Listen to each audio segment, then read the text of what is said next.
अनंत कोटि ब्रह्मांड नायक राजाधिराज योगीराज परब्रह्म श्री सच्चिदानंद सद्गुरु साईनाथ महाराज की जय।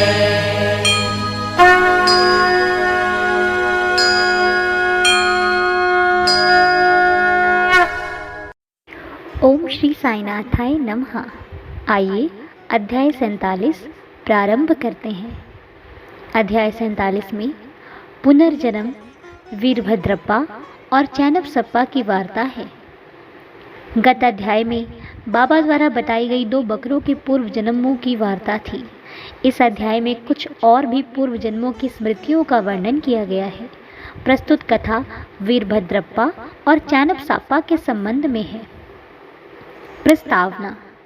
हे त्रिगुणातीत ज्ञानावतार श्री साईं, तुम्हारी मूर्ति कितनी भव्य और सुंदर है। हे अंतर्यामन, तुम्हारे श्रीमुख की आभा धन्य है। उसका क्षण मात्र भी अवलोकन करने से पूर्व जन्मों के समस्त दुखों का नाश होकर सुख का द्वार खुल जाता है।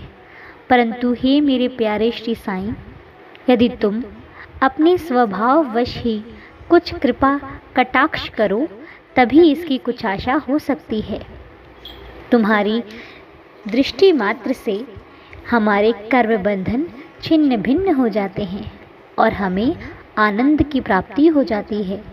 गंगा में स्नान करने से समस्त पाप नष्ट हो जाते हैं, परंतु गंगा माई भी संतों के आगमन की सदैव उत्सुकता पूर्वक राह देखा करती है कि वे कब पधारें और मुझे अपनी चरण रज से पावन करें। श्री साईं तो संत चूड़ामणि हैं। अब उनके द्वारा ही हृदय पवित्र बनाने वाली यह कथा सुनो। सर्प और मेढक। श्री साईं बाबा ने कहा, एक दिन प्रातःकाल 8 बजे जलपान के पश्चात मैं घूमने निकला। चलते चलते मैं एक छोटी सी नदी के किनारे पहुंचा। मैं अधिक थक चुका था, इस कारण वहां बैठकर कुछ विश्राम करने लगा। कुछ देर पश्चात ही मैंने हाथ पैर धोए और स्नान किया। तब कहीं मेरी थकावट दूर हुई और मुझे कुछ विश्रांति का अनुभव होने लगा। उस स्थान से एक पगडंडी और बैलगाड़ी के जाने का मार्ग था, जिसके दोनों ओर सघन वृक्ष थे। मलय बयार मंद मंद बह रही थी। मैं चिलम भर ही रहा था कि इतने में मेरे कानों में एक मेढक की बुरी तरह टर्राने की ध्वनि पड़ी। मैं चकमक सुलगा ही रहा था कि इतने में एक यात्री वहां आया और मेरे समीप आकर उसने मुझे प्रणाम किया और घर पर पधार कर भोजन तथा विश्राम करने का आग्रह करने लगा। उसने चिलम सुलगाकर मेरी ओर पीने के लिए बढ़ाई। मेढक के टर्राने की ध्वनि सुनकर वह उसका रहस्य जानने के लिए उत्सुक हो उठा। मैंने उसे बतलाया कि मेढक कष्ट में है, जो अपने पूर्व जन्म के कर्मों का फल भोग रहा है। पूर्व जन्म के कर्मों का फल इस जन्म में भोगना पड़ता है, अतः अब उसका चिल्लाना व्यर्थ है। एक कश लेकर उसने चिलम मेरी ओर बढ़ाई। थोड़ा देखूं तो आखिर क्या बात है, ऐसा कहकर वह उधर जाने लगा। मैंने उसे बतलाया कि एक बड़े सांप ने एक मेढक का मुंह दबा लिया है। एक बड़े सांप ने एक मेढक को मुंह में दबा लिया है, इस कारण वह चिल्ला रहा है। दोनों ही पूर्व जन्म में बड़े दुष्ट थे और अब इस शरीर में अपने कर्मों का फल भोग रहे हैं। आगंतुक ने घटना स्थल पर जाकर देखा, सचमुच एक बड़े सर्प ने एक बड़े मेढक को मुंह में दबा रखा है। उसने वापस आकर मुझे बताया कि लगभग घड़ी 2 घड़ी में ही सांप मेढक को निगल जाएगा। मैंने कहा, नहीं, ये कभी नहीं हो सकता। मैं उसका संरक्षक पिता हूँ और इस समय यहाँ उपस्थित हूँ। फिर सर्प की क्या सामर्थ्य है कि मेढक को निगल जाए? क्या मैं व्यर्थ ही यहाँ बैठा हूँ?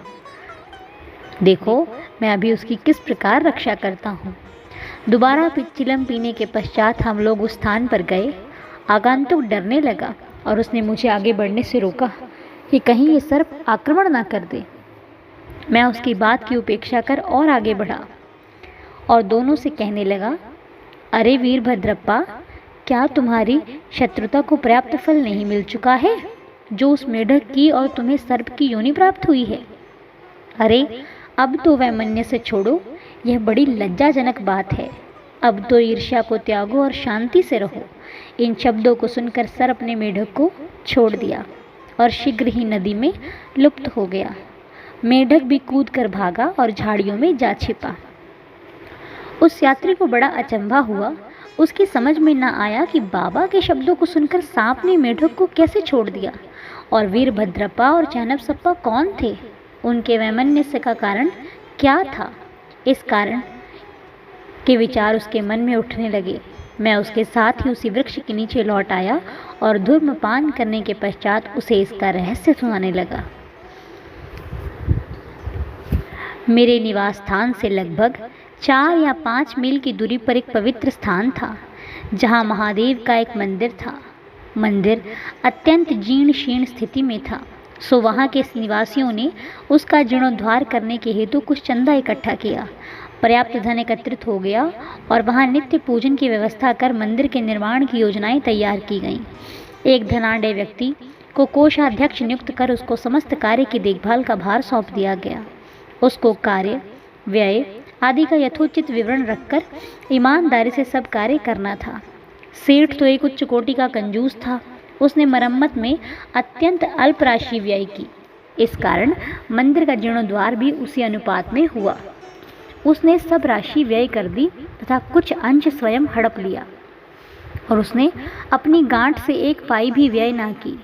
उसकी वाणी अधिक रसीली थी, इसीलिए उसने लोगों को समझा बुझा लिया और कार्य पूर्वतः ही अधूरा रह गया। लोग फिर संगठित होकर उसके पास जाकर कहने लगे, सेठ साहब कृपया कार्य शीघ्र पूर्ण कीजिए।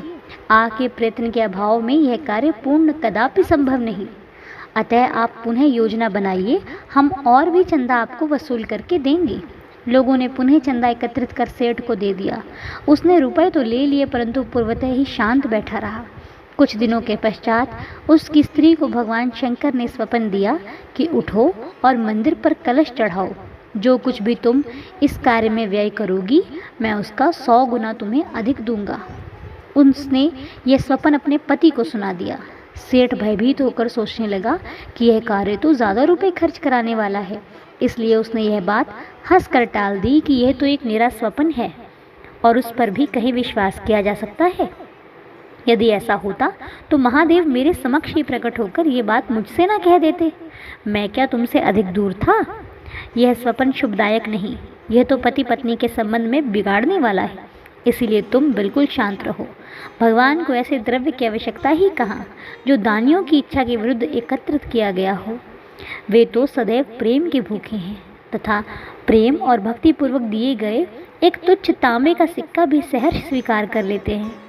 महादेव ने पुनः सेठानी को स्वप्न में कह दिया कि तुम अपने पति की व्यर्थ की बातों में और उसके पास संचित धन की ओर ध्यान न दो और न उनसे मंदिर बनवाने के लिए आग्रह ही करो।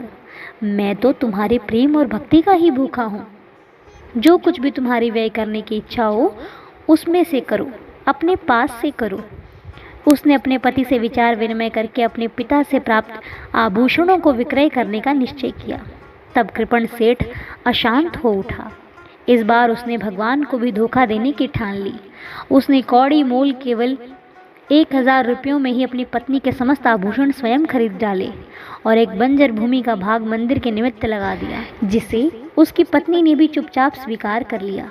सेठ ने जो भूमि दी वह उसकी स्वयं की ना थी, वरन एक निर्धन स्त्री दुबकी की थी, जो इनके यहाँ 200 रुपये में गिरवी रखी हुई थी।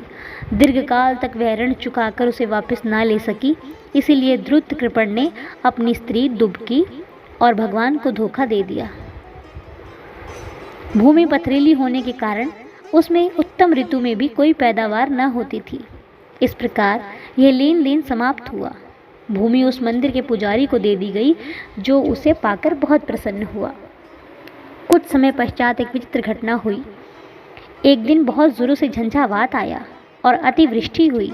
उस कृपण के घर पर बिजली गिरी और फलस्वरूप पति पत्नी दोनों की मृत्यु हो गई। दुबकी ने भी अपनी अंतिम श्वास छोड़ दी।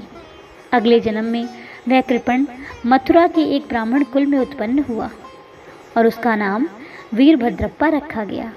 उसकी धर्मपत्नी उस मंदिर के पुजारी के घर कन्या होकर उत्पन्न हुई और उसका नाम गौरी रखा गया। दुबकी पुरुष बनकर मंदिर के सेवक वंश में पैदा हुई और उसका नाम चैनपसप्पा रखा गया।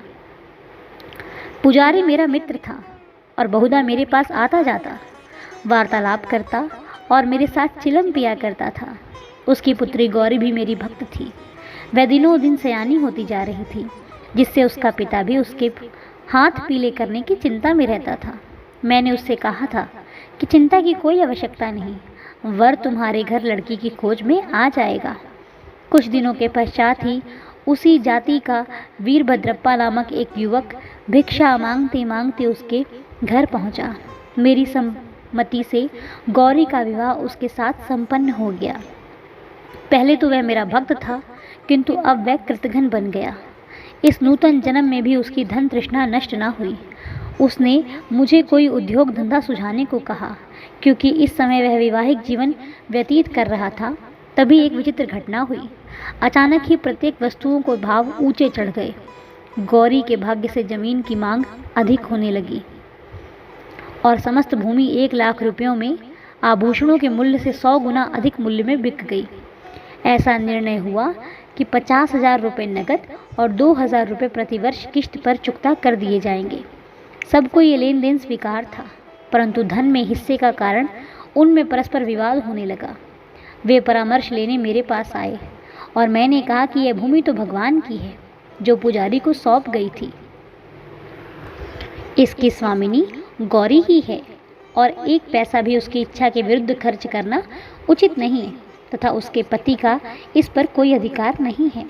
मेरे निर्णय को सुनकर वीरभद्रप्पा मुझसे क्रोधित होकर कहने लगा, तुम गौरी को फुसलाकर उसका धन हड़पना चाहते हो।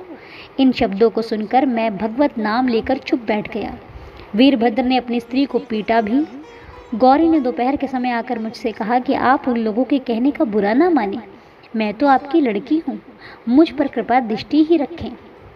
वह इस प्रकार मेरी शरण में आई तो मैंने उसे वचन दे दिया कि मैं 7 समुद्र पार भी तुम्हारी रक्षा करूँगा। तब उस रात्रि को गौरी को एक दृष्टांत हुआ।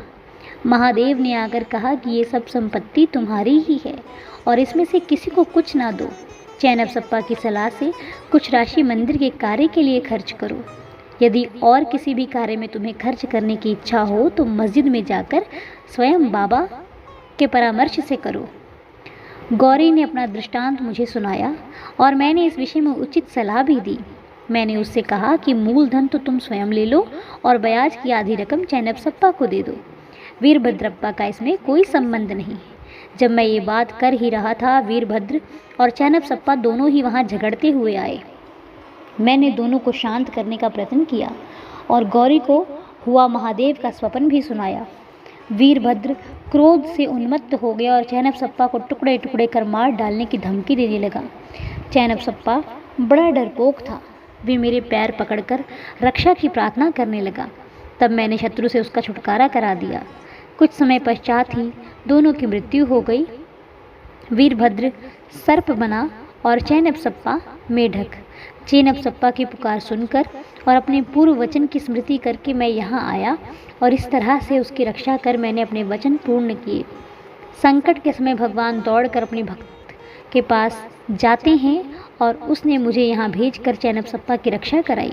ये सब ईश्वरीय लीला ही है। शिक्षा। इस कथा की यही शिक्षा है कि जो जैसा बोता है वैसा ही काटता है। जब तक कि भोग पूर्ण नहीं होता, पिछला ऋण और अन्य लोगों के साथ लेन देन का व्यवहार जब तक पूर्ण नहीं होता, तब तक छुटकारा भी संभव नहीं है। धन तृष्णा मनुष्य का पतन कर देती है और अंत में इससे ही वह विनाश को प्राप्त होता है। श्री सद्गुरु साईनाथार्पणमस्तु। शुभम भवतु। अध्याय 47 संपूर्ण। ओम श्री साईनाथाय नमः।